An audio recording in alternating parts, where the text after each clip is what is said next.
ओम हर हर महादेव शिव शंभो। हे बाबा धवलेश्वराय बालालिंगाय नमो नमः। दीपं ज्योति परम ब्रह्म दीपं ज्योति जनार्दनः।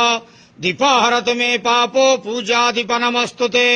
बाबा धवलेश्वर बालालिंग महाप्रभु संसार सुखी रखंतु।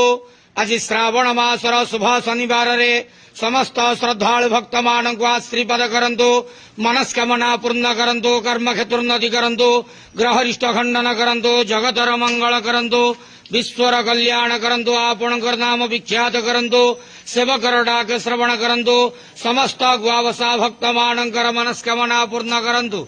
बाबा धवलेश्वराय बालालिंगाय नमः। संसार सुखी रखंतु आनंदे जवार। हरि बोलो।